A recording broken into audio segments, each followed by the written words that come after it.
I think there are so many people who want to be food blogs out there, or want to start food blogs out there, and so many food blogs that are more general, just like, hey, I like food, or even, hey, I like healthy food or vegan food or whatever it is. And it's important to find something that maybe even seems too small, but then explore what that world is. And I don't know, in my experience, it won't be too small, because there's so much depth that you can go into, and there will be really those diehard fans that you can find. That was Megan Giller, and this is episode number 145 of the Chopped Podcast.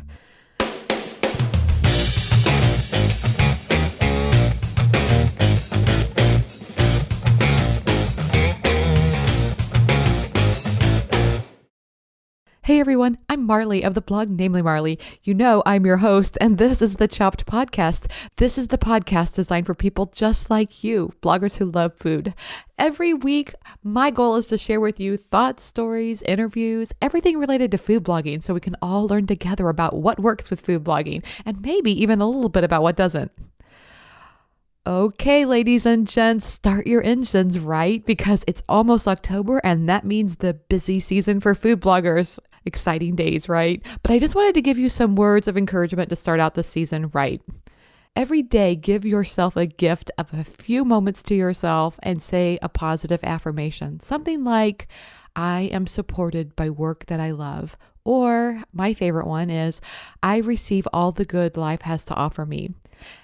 I just feel like having those positive affirmations really makes a big difference, because it's so easy to get bogged down in worrying or negativity and things like that.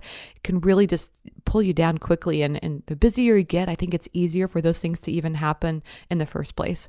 So give yourself that gift. Take a few minutes every day to say some positive affirmation. And while you're at it, why not throw in a couple of really deep breaths as well? Because that breath really makes a big difference. It can really just help you relax. And even though you've got a lot of work to do, a lot of, plates in the air, you can handle it all. You just have to, have that balance and that center to get things going. Also, I think just taking even just 5 minutes to meditate every day makes such a difference. In fact, I've got a story to illustrate that, because recently I was having some trouble sleeping. My mind was racing with all these things. It's like I would just, my head would hit the pillow. I would be so tired. And then my mind would just start racing with all these things I've got to get done, and, just personal things and work things, all of it coming at me. And even in the middle of the night, I would wake up and it would just immediately be on my mind, these things I have to do. So I realized I hadn't been meditating, and I think it's because I get so busy that I think I don't have time. Like that 5 minutes I could spend getting some work done. But anyway, I went ahead and I meditated, spent 5 minutes meditating, and that night I slept great. I went to bed. I just easily went to sleep, and I slept throughout the whole night. So I just wanted to point that out to you all as an illustration of, for me personally, why it's so important. And, I'm sorry, I'll just add one more thing to the list while we're at it. Why not even just give yourself a few minutes to go take a walk around the block? Because it's so easy to spend your whole day in front of the computer or on your screen in some way. And that's great. I know it's good to, be busy and stay working, but why not throw in a walk? I think it really does make a big difference just to get outside, breathe some fresh air. Anyway, I'm there with you, and just, whatever we can do to make our days more positive and fun, I think that's where the real beauty is. Before we get into today's show, I wanted to talk with you about ways you can help support the Chopped Podcast. Leaving a comment on iTunes and Stitcher is always helpful to the show. It just increases our exposure and really helps us a lot. It only takes a few minutes of your time. So if you could go do that, that would be great. Another new way of supporting the show is through Patreon. We are working hard to create content just for you to support your journey as a food blogger. And now, for the price of a cup of coffee a month, you can make a big difference for the show. Just go to patreon.com/chopped podcast to support this podcast. Okay, one more thing I really wanted to talk with you about. I released a survey last week on how food bloggers use Pinterest. If you've been listening to the show at all, you know that I love talking about processes. And I just realized I'm curious to know about the ways food bloggers do different things. And so I put together this survey on food bloggers and Pinterest, and I would love to hear from you on the ways that you're using Pinterest. So I will leave a link in the show notes page. Please be sure to go and just fill out the survey and just leave your comments. And I would love to hear from you. In fact, we are creating some courses here at Chopped Academy, and one of those is on Pinterest. And so we'll be sharing the results of the survey during the course and on the podcast. And in fact, one lucky person who fills out the survey will be given a free Pinterest course entrance. So I'm really excited about that. We've been working really hard on these courses. I think it's really a unique thing that we're putting together, which is basically the opportunity to learn from people who are actually out there doing these things. And it's like peering over their shoulder because we're doing screencasts of the ways that they're using Pinterest and the processes that they're using. And I think it's just a great opportunity for you to refine your workflow and to just have more confidence in the way that you're doing the work. We also have some webinars coming up soon. It's all very exciting and informative material that will help you be your best. To make sure you're in the know about everything that's going on, sign up for the Chopped Academy newsletter at chopped.academy and then scroll down to the bottom of the page and fill out the form there. Okay, now on to today's episode. Today I'm talking to Megan Giller. She's with the site Chocolate Noise. I'm sure you feel the same way. I like everything with chocolate in it, so I was very excited to talk with Megan. Megan has a very different model as a food blogger because she doesn't actually publish recipes. She tried it at the beginning and found out that just wasn't her thing, and she followed her own authenticity, which I love. And the focus of her site is on chocolate, and she interviews people who are very involved in chocolate, and she writes about a very subculture topic within chocolate called bean to bar. I don't know if you've heard of it. I hadn't heard of it before, but it sounds very cool, and I definitely want to check it out. And talk about a niche or niche, however you say that, topic. Her site was nominated for a Savuer Award, and now she's published a book based on the topic of her blog as well. I just think it's a great example of how we oftentimes feel a little nervous about going too niche, and yet there are some great rewards to really drilling down into a topic. It kind of reminds me of a couple of years ago, we did a food blog success summit where we had several food bloggers that were there as part of that workshop, and they had got to take turns presenting their blog to an expert panel who would give them feedback. And one of the food bloggers had a very topic-focused blog, and I don't think she was really happy with some of the results she was getting, and her idea to solve that was to expand her topic. And I was really thrilled to learn that what we recommended to her was actually doing the opposite and drilling down even further, that there were some things on her topic that could be covered more in depth. I think it's an example of how I know for me, I feel this as well. It's easy to feel a little bit nervous about drilling down into a topic and really owning it. But there are some great rewards that can be had as a result. And so that's kind of what Megan and I are talking about today, the benefits of really narrowing your topic and really owning it. I think you're going to be intrigued by Megan's knowledge of chocolate, and we definitely go into that, which is a fun discussion. I really, really enjoyed today's talk, and I hope you will too. So let's get straight to it. Here's today's feature interview with Megan Giller.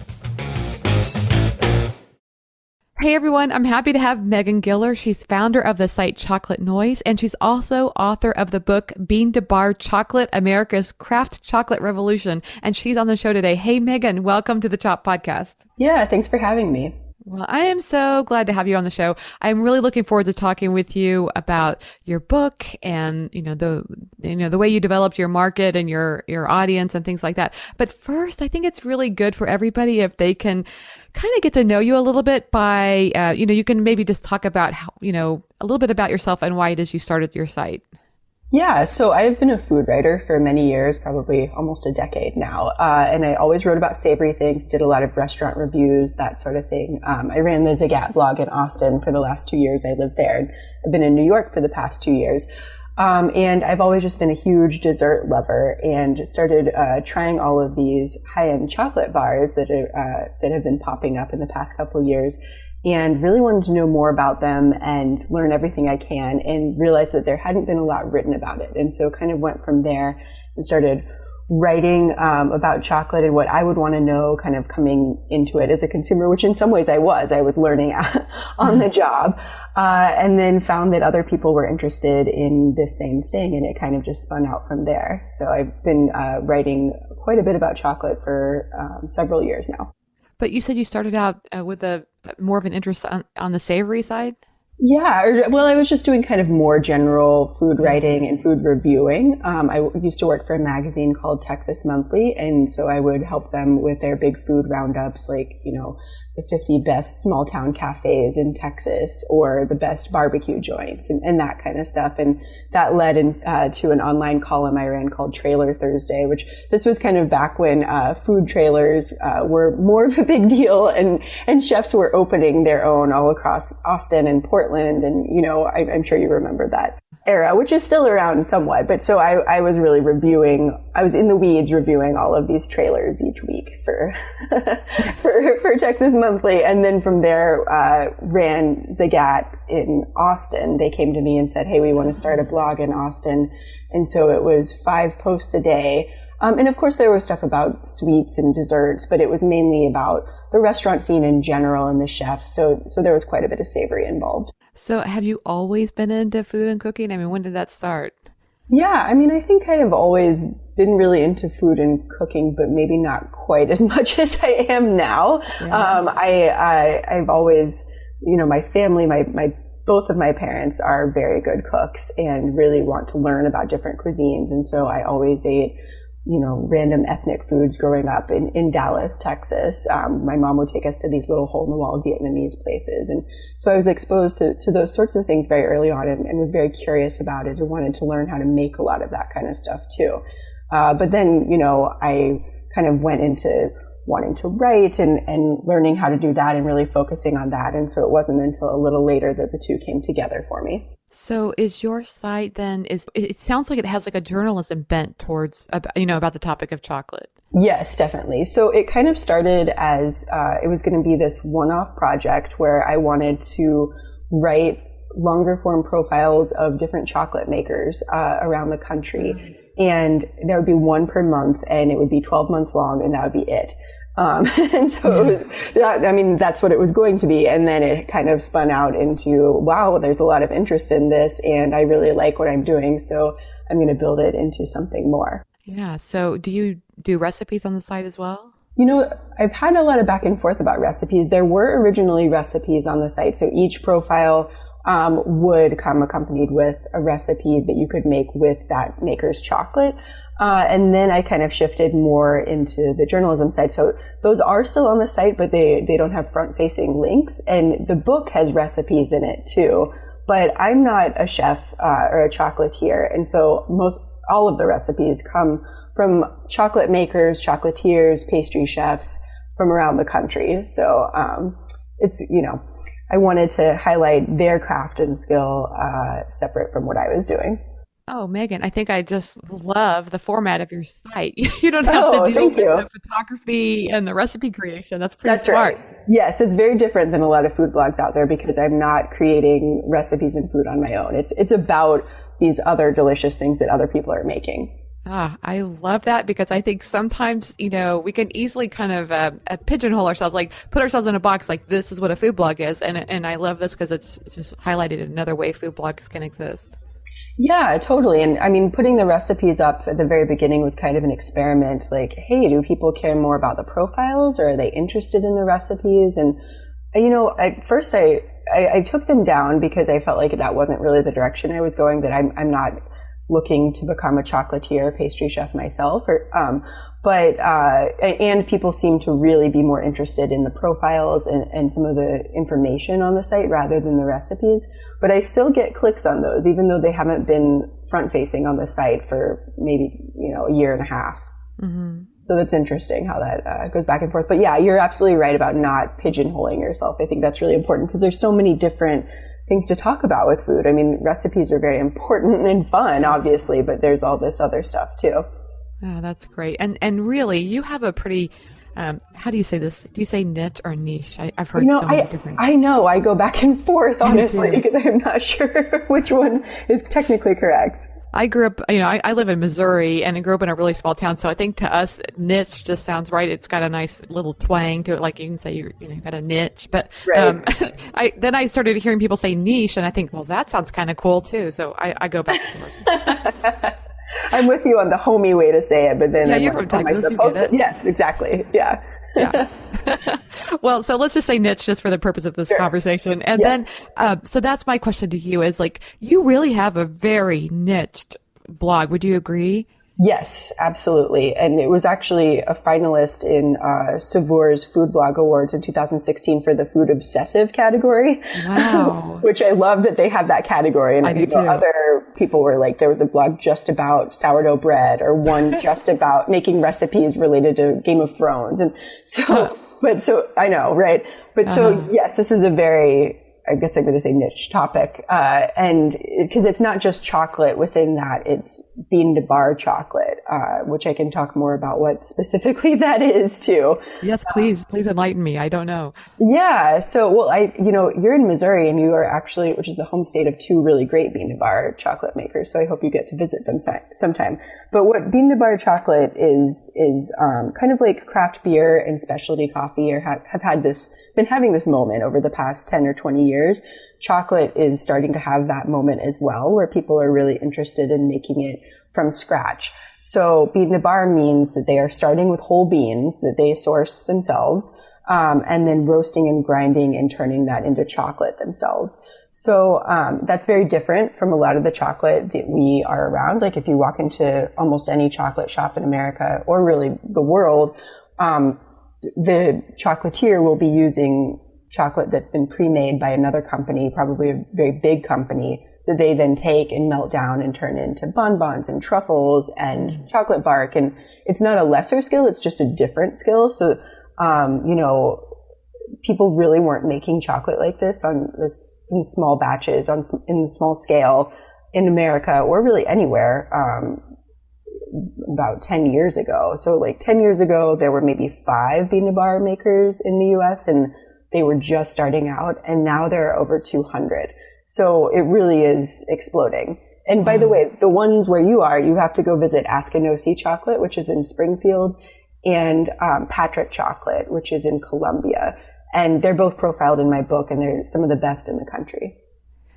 I don't live too far from, in fact, I lived in Columbia for a couple of years because that's where I got my master's degree. So. Oh, nice. Yeah. Well, I know Patrick's facility isn't open to the public, but I'm sure he would be open to like meeting up with food bloggers and people who are interested in this kind of food. If he's not open to the public, he must sell to other places then, or? Yes, he has a very interesting business model. It's mainly business to business, but he is also, he's gone back to grad school and is getting his PhD in food science, because he's been so interested in this. It's like someone saying, hey, I make the best stuff in the country, but wait, I'm going to go back and learn how to do it even better. And so he has kind of this newsletter that he sends out once a month saying, hey, here's what I'm making this month.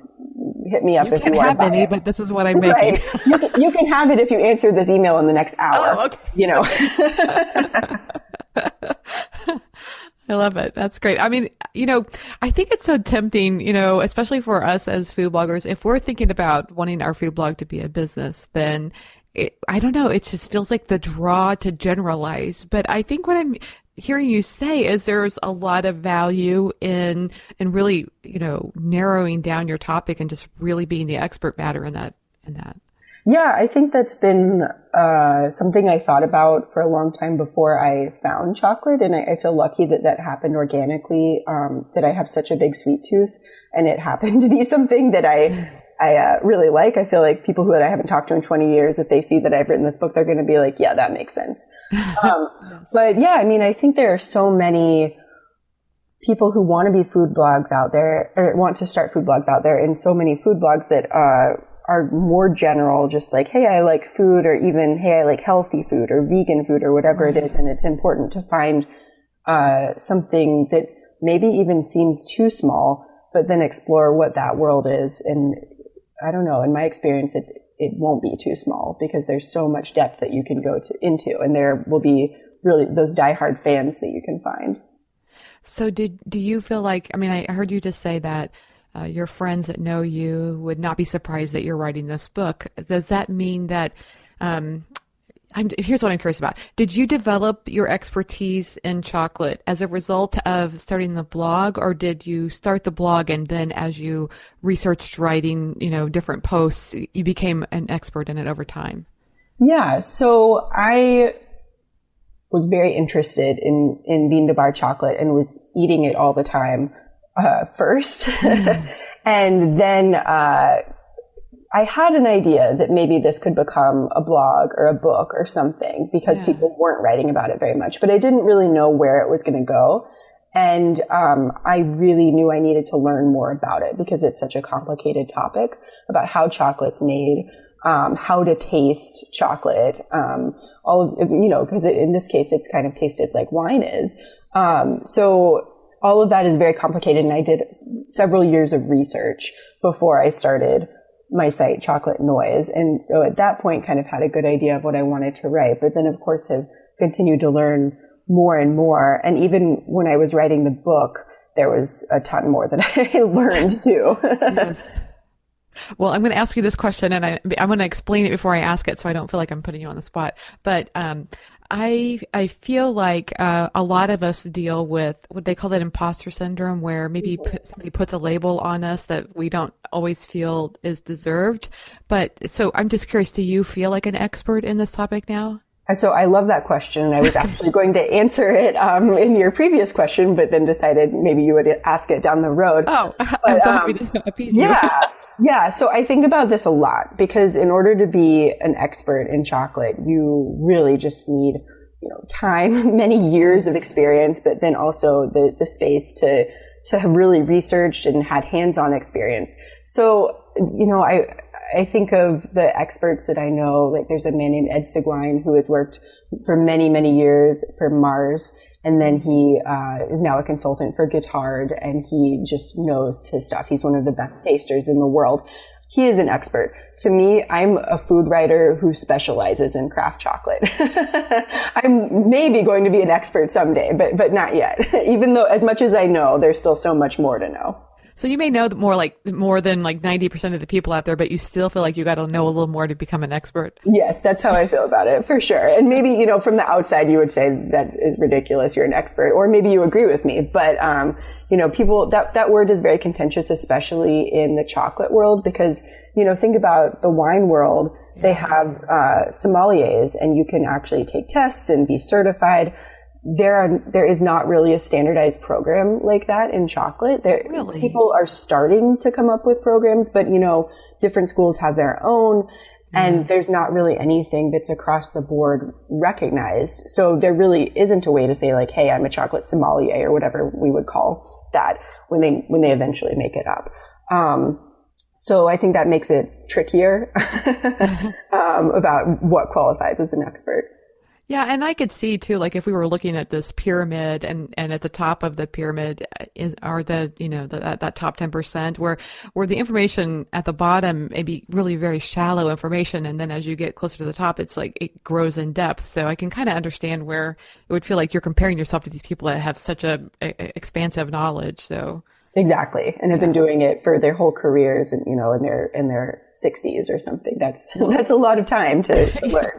I just want to say thanks for mentioning Ed, because I love Guittard's chocolate. Oh, it's very great. good stuff. And it's, they have a lot of, my site is vegan, and they have a lot of good chocolate that's dairy free. So I love them. Yes, they are really great, such high quality. And Ed helps them with that and all sorts of other projects that they do for the whole craft chocolate industry and really the whole chocolate industry. So they're a great company.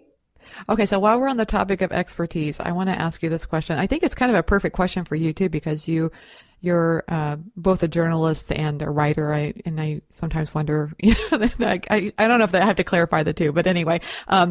So do you, as your knowledge grows, and like a lot of us might think of chocolate and think, oh, that's such a simple topic, but I'm sure as your knowledge grows in that, you begin to realize that it's really not that simple. It's actually kind of complicated. And do you ever struggle with sharing this complicated information to your audience in a way that doesn't overwhelm them?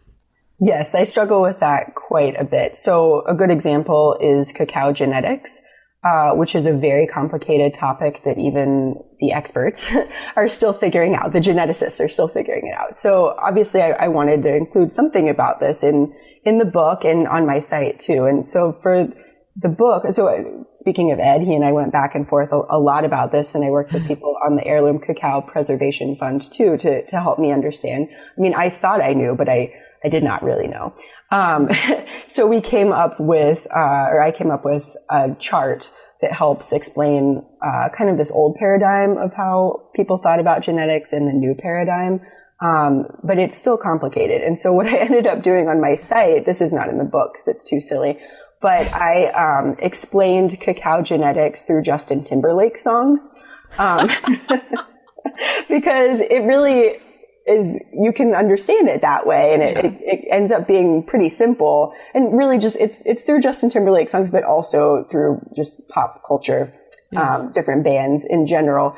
And so I had friends who didn't know anything about chocolate reading it, and before I published it, and asked them like, okay, do you understand it now? And they said yes, and they would repeat it back to me, and they totally got it. And it was something that people didn't really understand in the chocolate world. So that's been really nice. And people wrote me back and really loved that piece. And then the kitchen ended up syndicating it because they thought it was so funny and helpful. But it's this very niche topic that, within chocolate, within Bean Bar chocolate, within in all of that, there's the genetics, which very few people probably get really into the nitty gritty of. But so now, if you want to, you can go read about it through Justin Timberlake. Oh, I am definitely going to go read that now because it makes me want to ask you this question. Like, I have two different kinds of powder in my kitchen downstairs. I have cocoa powder and I have cacao powder. Is there a difference? So there could be, but I think that the thing is cacao powder. So a lot of times people refer to cacao powder when they're talking about natural powder, and then the cocoa powder is Dutch processed or alkalized, so you'll notice that it's darker and it's had an extra step where it's not as bitter. But really, I feel like that word cacao is misused a lot of times. I feel like it's also been kind of appropriated by the health industry where, cacao is more pure and healthy. But really, I think most of us would only refer to cacao to mean the tree or the pod or the raw beans. Once you get to, the chocolate liquor, the chocolate itself, or cocoa powder, then it's cocoa. So, someone was telling me that, to them, a Spanish speaker recently was telling me to them it's a language thing. Like in Spanish, it's cacao all the way through. But in English, there's this funky thing where it changes into cocoa at a certain point. Yeah. But I mean, there is a difference between Dutch processed and natural. Yes. Which I'm sure you know, and we can talk about too. But for the actual words, that is kind of just marketing speak, I would say. But if I buy a typical cocoa powder and it doesn't say Dutch process, then it's not Dutch process. Is that right? I think so. I think that it should be the natural stuff. I've never seen one that actually says natural. It's possible Askinosie they have a natural cocoa powder, and I don't remember offhand if it says natural on there or not. Yeah. But most of what we get is alkalized or Dutch processed. So you might find this interesting that I actually drink cocoa powder like tea. I just brew hot water and put a teaspoon of cocoa powder in and drink it like that. It's actually pretty good. Yeah, no, I'm not surprised at all. So there's a recipe in my book for what I call cocoa tea, which actually uses the nibs. And so you steep the nibs like you would tea leaves. Yeah. And it's gotten very popular recently. There are some brands where you can actually buy little pouches of it, but you can also just buy the cocoa nibs and use a strainer. But the way you're doing it is similar to how they drink cocoa tea in the Caribbean, which is kind of a different recipe. It's, where I don't think they usually use cocoa powder like you do, but they use the nibs and, different spices and stuff and just mix it into the actual tea. So it's all absorbed and very rich, but not necessarily that sweet. Yes, that's exactly right. It's not very sweet the way I make it, but it's, I do put a little bit of, like stevia in it, but not much. And And then I've started putting spices in it too. Like I'll sprinkle some cinnamon, and sometimes I love ground cloves. So did I say that right? Yeah. Yes, cloves. Because sometimes I say chives, not intending to. Chives would be an does not work. interesting addition. Ground cloves. And oh my God, it's just such a, a warming drink. I love it. Yeah, totally. And you know what's funny?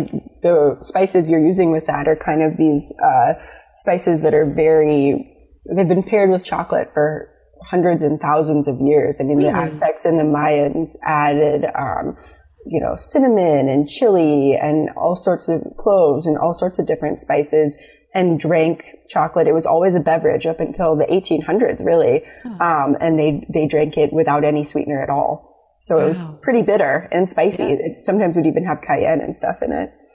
Yes. Who had the bright, I was just thinking this the other day. It's so funny that we're talking about this because I was just wondering who had the bright idea to cross it with, is it, cocoa butter to turn it into a solid? Oh, yeah. Well, so cocoa butter is naturally in cocoa beans. They're about 50% cocoa butter. And I know a lot of people think that cocoa butter comes from somewhere else, like that maybe it's coconut or yes, something. that's what I was thinking. Yeah. No, it's actually a natural fat in the cocoa bean. Okay. So we're used to seeing cocoa powder and cocoa butter separately because in the 1800s, a very smart man invented how to separate those two. And when he did that, there's some sort of magic that I don't exactly understand about how when you recombine those two, they're much more shelf stable. And so you are able to have bars and confections and stuff. However, bean to bar does not separate and then recombine. It usually, almost everyone that I know of, grinds the nibs into what's called chocolate liquor, which is not alcoholic. It's just, it would look like melted chocolate kind of to you. And it's thick like that. And then forms that directly into bars. They temper it and form it into bars. So whereas industrial chocolate will usually separate it and then recombine like you're talking about. Interesting. I bet there's a huge difference in taste then. Oh yeah. A lot of the industrial chocolate, the chocolate we're used to eating in candy bar form kind of has that cocoa powder taste, like the hot cocoa taste. And that is because they've often separated the two, Dutch processed the cocoa, and then recombined them. Whereas the bars where they have not done that process really taste more chocolatey versus cocoa powder and hot chocolate. I know that's kind of a silly distinction, but they are different tastes when you think about it. I grew up my whole life eating milk chocolate and never really even liked dark chocolate very much until, I gave up milk. And then, obviously I had no other options. I had to eat dark chocolate. And now when I taste something that has milk chocolate, I hate it. It just tastes terrible to me. Does it just taste way too sweet? Actually, there's a sour component to the dairy that, anytime I have dairy, it tastes sour to me now. Right. Yeah, definitely. I can imagine that because a lot of milk chocolates also even will leave a sour aftertaste in your mouth for a long time. Yeah. Well, have you heard of all of these new vegan milk chocolates where they're using coconut milk? Because a lot of them are really delicious. Yes. I love all the vegan chocolates. Too much, actually. I know that feeling. Yes. I also wanted to ask you, this is kind of an unrelated question, but I was in a discussion with somebody recently about peanut butter powder. There was some discussion that peanut butter powder is not good for you because it's processed. But my point was, how is it any different than cocoa powder? It's the same process, right? They remove the fats and then they grind it down. That's what I understand too. Although, I have to say I love peanut butter powder and smoothies and that kind of stuff. So I hope it's not bad for you. But, one thing I found while researching the book, and I actually reference it in there too in a section on chocolate and health, is that every step through that cocoa is processed, like, from the raw beans to when it's fermented, dried, roasted, ground, and then if it's turned into cocoa powder, it loses antioxidants and other vitamins through that process. So, I don't know if peanut butter powder and cocoa powder are bad for you, but they aren't as good for you as, say, eating a whole peanut or, the cocoa nibs. Just like that's true for any whole like food, brown right? rice versus white rice. Yes, exactly. There's still some health benefits to the white rice, but you're better off with the brown. Yeah. Right. Yes. I think it's exactly the same. I think that's one reason I try to avoid Dutch process, just because I want to get as much benefit as I can out of the cocoa powder. Yeah, me too. And that's funny. I ended up the reason I came to dark chocolate in the first place is kind of for those health benefits. And so I continue to eat dark chocolate for those reasons. And I really only use cocoa powder if it's in a specific recipe. Yes. Got you. Okay. So I wanted to ask you, when you first started your blog, did you anticipate that there would be a book deal waiting for you, or is that something that kind of came to you as a surprise? Yeah, well, I had no idea what would happen. And so if I'm being really honest, I had this idea for a book, and I'd even put together a proposal. And my agent and I, we just weren't getting much luck with it. People weren't really sure. Being to Bar this was several years ago, so it was even more kind of under the radar. And I just got really frustrated with the publishing process and said, I'm going to put this online. And I really wanted to tell those stories, and I didn't really care about getting paid for them. It was kind of more a labor of love at that point. And so it was really interesting. I put them up, and then a couple months later, a publisher contacted me and asked if I'd ever thought of writing a book. And I was like, well, actually, now that you say that, I have this proposal that I can send you 5 minutes later. Great. So yeah, and I just was really lucky about that. I kind of had the idea. I mean, I know when blogs really first started becoming a big deal several years ago that many of them turned into books. But I had this idea that now you had to be Smitten Kitchen, basically, to get a book deal. And in some ways that's true, but I think there's room for other things too. And my publisher is called Story Publishing. They're owned by Workman, which is a big group, but Story is still relatively small. And so they wanted to write a chocolate book, and they were looking around and saw my site. So, I mean, I think it always pays off to do something that you love and feel strongly about. Even if this had not turned into a book, I think I would feel that way. Well, I love your perseverance for finishing it and putting it online. In other words, if you didn't get the book deal traditionally, you had other ways. Yes. Thank you. Yeah. And I mean, I am continuing to brainstorm how I can do those sorts of things, because they're really fun and help create, a community around them. Yes. So, I have this passion for processes, and I feel like with you as a journalist, and I could just hear in your mindset that you love to kind of tinker with things. And I'm just curious, do you, as a blogger, have you created some processes that you're really passionate about? Oh gosh, I wish I had. You would think that I had, and you're absolutely right. I mean, I'm a copy editor by trade, which is a very meticulous sort of thing that requires a lot of processes. So you would think that I have that. And I do have lots of checklists and spreadsheets and that kind of stuff. But right now, I mean, I have a process in my head of how I do things, but it's not as streamlined as I would like it to be. And that's probably something I'll continue to work on. Although, do you feel like maybe it feels better to you this way because it's your art? Like, in other words, your blog is your art? Yeah, I think it does feel better in some ways. Like I have a schedule where a new profile of a chocolate maker is published every month on the 1st. So there's that kind of guides me. And then within that, because now I'm finishing up the second season of profiles on Chocolate Noise. But then within that, I kind of have more room to play around with when I'm going to write certain posts about different topics and how I'm going to interact on social media. So, but yeah, so I guess it does feel a little better because of that. But honestly, I'm also just always running behind, as I'm sure many people can identify with. So that kind of blows some schedules out of the water. So you're like, okay, the 1st is coming soon. Do I have my post ready? Or do you know pretty much the remainder of the year who you're going to be reaching out to? So I always know who I'm going to be reaching out to. It's not always written super far in advance.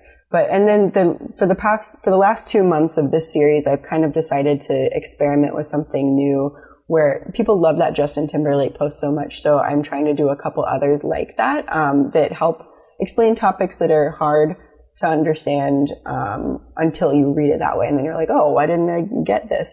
So, so I'm working on one for later this week when it's the 1st, but that one is not finished yet. So you can see how close to the deadline I cut it. That's great. That's great. Well, I think sometimes we all have our own processes in our own way, and some are more defined and others are just kind of internalized, like you say. I do think it's helpful, though, if you can somehow get those on paper or somehow, you know what the trick is for me, at least. It's been I have a virtual assistant that works with me now, and hiring somebody to work with you, that definitely helps you put some systems together. Yes, absolutely. Yeah, I've been lucky enough to have interns actually through New York University, and Nice. and so they. I mean, obviously, you're teaching someone about Right. this topic, and not just chocolate, but also journalism and running a blog and marketing and all the different things that we do. And so that has helped organize me quite a bit because, you know, I have to give her tasks and then we have to check in and talk about things. So Yes. And does this person work with you like on social media and things like that? she does some. It kind of depends on the semester. Some people have, if they're, you know, grad students and that kind of thing, have been able to help me quite a bit actually posting on social media. And then other times they're, you know, liking people's posts and helping me find things, but not necessarily posting. So, I mean, they also help me transcribe the interviews for the profiles that I write, and I do write some other food stories still, so they help me with that kind of research too. Yes. And what about the promotion of your book? Has there been a lot of work involved with that? Oh my gosh. Yes. So much work. So you're catching me right in the middle of all of it, obviously. But yeah, I mean, I worked for a book publisher for several years, but I have been kind of astounded at how much work goes into this book. Not just, you know, I got through the writing and the editing and production stages, and now with marketing. And I'm really lucky that Story Publishing has a publicist that's assigned to my book who's been doing quite a bit of work, and they have been really generous and are sending me on this big book tour across the country. Really? So yeah, and so, but it's been kind of, you know, it's not their usual, or it's not the usual book tour where you're going to bookstores. A lot of it is going to chocolate shops and cheese shops that carry lots of good chocolate, and having tasting events, and, you know, doing craft beer and chocolate pairing events. And so we've really had to partner, and I've had to think of, well, who do I know around the country to put that together? And then same with having worked as a journalist for many years, I have some contacts that they don't have, and they obviously have some that I don't have. And so we've been working on all of that together. But yes, it's been kind of a full-time job lately. I can just imagine. So is there a place that we can go to see your book tour? Oh, yeah. So if you go to chocolatenoise.com, all of the events are listed under a tab called Book Tour. Yeah. And there will be more there, but the ones through part of October are all listed and have links to Facebook pages or tickets or whatever you need. And same, if you go to Chocolate Noise's Facebook page, which is just facebook.com/chocolate noise, and click on events, they're all there too. I'm so glad you said that, because it reminds me that I wanted to ask you, where did you come up with the term chocolate noise? So this is such a funny story, but I love funny stories. Well, so my husband had been telling me he's a startup guy, and he's a developer, and he's worked in that field for a long time. And he, you know, when I said I want to write a book about this, he was like, "You should put it online. That would just be so cool." And I ignored him for a little while. And so then when I finally decided to put it online, I was trying to come up with a name, and really anything I would say, any word, he would put chocolate in front of it. So, you know, like the chocolate bar, or like the chocolate kit, or like any word that I said. And one day I was talking about how I don't want to contribute to the noise of the internet, and how much like content is out there that doesn't really say anything. And I wanted to say something and stand for something and not make so much noise. And he just screamed, "Chocolate noise."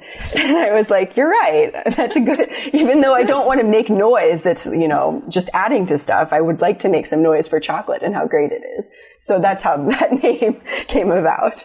It's funny because I thought I come completely different. I came from a different perspective. I thought you were going to say you're cutting through all the noise to deliver the right message about yes, chocolate. It should. That is what I mean by it. But the origin of it was kind of that I was like, you know, there's too much noise. It needs to be the right noise. So I love it. That's great. So I love to ask some fun questions at the end of the interview. Are you game? Yeah, sure. Okay. Well, I'm going to ask you this question, and then I have to add another, you know, a parenthetical, and that is, you're not allowed to answer this with the word chocolate. Okay. What's one food item you can't live without? Ooh, nut butter, especially almond butter. Oh, I love nut butters. Yes. Now, Smelled dog. I have to admit, I really love peanut butter a lot better than almond butter, but I have a nice big jar of almond butter, and I'm making acquaintances with it. I feel like there's a time and a place for every type of nut butter. I have very strong opinions about nut butters and have a lot of them at my house. So, so that no shame in peanut butter. It's like the original nut butter we all started with, right? That's right. Exactly. So what's your favorite way to eat almond butter? Oh, with a spoon out of the jar. But you had to pair it with something. I know. I really like bananas and almond butter. Me too. Yeah. Yes. It's so funny because I had Monique from the site Ambitious Kitchen on the show, and we both, have this obsession with peanut butter with bananas, and then dipped in chocolate chips is even better. But oh, yes. Yeah. I love her that's site. a perfect dessert. That is a very perfect dessert. Yes. Yeah. In fact, I will confess I just had that at lunch a little bit ago. Oh my gosh, I'm jealous. If you could somehow work graham crackers into that, that would be perfection for me. Yes, because then that gets a little bit of crunchy. Yes. So sometimes I try to I'm not saying I'm entirely gluten-free, but I try to minimize my gluten. And sometimes in place of something like a graham cracker, I could dip it in Rice Krispies. Is that crazy? Yeah, no, it's the same sort of crunch. You're reminding me, there's this really great trailer in Austin where I lived for a very long time called Bananarchy, and they have chocolate dipped bananas with all sorts of toppings and stuff, and they are insanely good. One of them must be dipped in Rice Krispies, huh? I know, it should be. There, it's kind of a riff on Arrested Development because they have a banana stand in that show. Oh, that's right. Yeah, but I don't know if any of them in the show have Rice Krispies, so they should add that as a topping. Well, actually, that's another way I like to pair cacao nibs, and that is because, the nibs are pretty bitter, but for some reason, just combined with peanut butter and a banana, it's perfect. Totally. I also like them over yogurt with, just a little bit of honey and then just like that. Or for you, I guess it would be coconut yogurt or something like that. Yeah, and I'm not one of those vegans that care about honey, so we eat honey. Oh, okay. So, yes, coconut yogurt, that's really great. It is. It's so good. I just ate lunch and now I'm getting hungry, so. Okay, what's the favorite app on your phone? Oh my gosh. Right now, they're boring. I try to restrict what I do on my phone. I try not to look at it that much. So I don't have any sort of Gmail app. So I think my favorite app, sadly, is probably just like Safari, where I go check my email. But if I had to pick a more fun app, I would probably pick, I don't know how to say it, but it's that VSCO. It's a photo editing tool. Yes. And I think it's really great and really fun. Yes. Visco, I think, is what I've heard people say. Yes. I have been introduced to that one too. It's, wow, it just turns photos into some works of art. Yeah, I know. It really changed my Instagram game, I have to say, when I got that. Not that it's so great right now, but just that it got a lot better very quickly. So you take your photos and then you edit them in Visco and then I post them on Instagram. Oh, that's so good. Yeah. That's a great way of doing it. And Instagram has some great filters as well, but it's nice to try different things too. Yeah, it does. But you can kind of micromanage some of that a little bit more in Visco. Yes, exactly. Okay, so do you have any time for TV at all? And if you do, what's your favorite show? I have too much time for TV probably because in the evenings I have been looking at words all day. So I don't want to do that anymore, sadly. Brain's like, no more words. Let's see. What's my favorite show? That I'm watching right now or in general? Oh, gosh. Let's do both. Let's do in general and what you're watching right now. Well, as cliche as it is, I really love Sex and the City, even though it's so many years later. So that's probably my favorite show of all time. Okay. But I really like Arrested Development too. But right now, let's see. I'm watching what is the show with Kimmy on Netflix? Unbreakable Kimmy Schmidt. Unbreakable Kimmy Schmidt, and I'm really liking that. I love that show. Yeah, it's so funny. Tina Fey is the best. Isn't she? It's so funny because when I first started watching that, I kind of thought the main character was a little over the top. And then the more I've gotten to know her, I just am in love. It's just so perfect. She's just so unapologetically enthusiastic about everything. Yes. And I love it. That's how I feel too. Although I'm really obsessed with Titus. He is so funny. I know his facial. And my God, that guy can sing, can't he? Yes, he really can sing. have you seen that Pinot Noir episode where that's the song he makes up, and I get it stuck in my head a lot, and it's like the most ridiculous song ever. Are you not going to sing it for me? Oh, it's just him saying Pinot Noir and things that rhyme with it, like Pinot Noir, caviar, downtown car, like things like that, with like a weird beat behind it, and him in very silly costumes. Yes, I think I do remember that one, and I remember thinking, like, Tina Fey must have written this, and like, wow, like, where does her brilliance end? Totally. And of course, it's so funny because just today I have Tina Fey on the brain already because I just posted a guide to sheet caking for vegans. And I saw that. Yeah. So sheet cakes, I mean, her thing on SNL was so brilliant. I know, it really was. That's pretty cool. Okay, so how can people find you online? Yeah, so you can go to chocolatenoise.com, and I'm all over the place with that. And then I'm also at Chocolate Noise on Facebook and Instagram, at Megan Giller on Twitter. And then my book is available on Amazon and Barnes & Noble and indie books and all sorts of things. So. Well, Megan, thanks so much for taking the time to talk with me today. I had a wonderful time. Yeah, thank you. Thanks for having me on. Thanks to Megan Giller for being my guest on today's episode of the Chopped Podcast. Be sure to sign up today for the Chopped Academy newsletter so you'll be the first to know about our upcoming courses and webinars. Go to chopped.academy and then scroll down to the bottom of the page to fill out the form there. Thanks to everyone for your support of the Chopped Podcast. Your support at Patreon and reviews on iTunes and Stitcher makes such a big impact. It takes only a few seconds of your time and it means so much. We also appreciate your reviews on social media as well. Please keep spreading the word. You inspire me, and I hope today's show was helpful and inspirational to you as well. Now go forth and be your best you.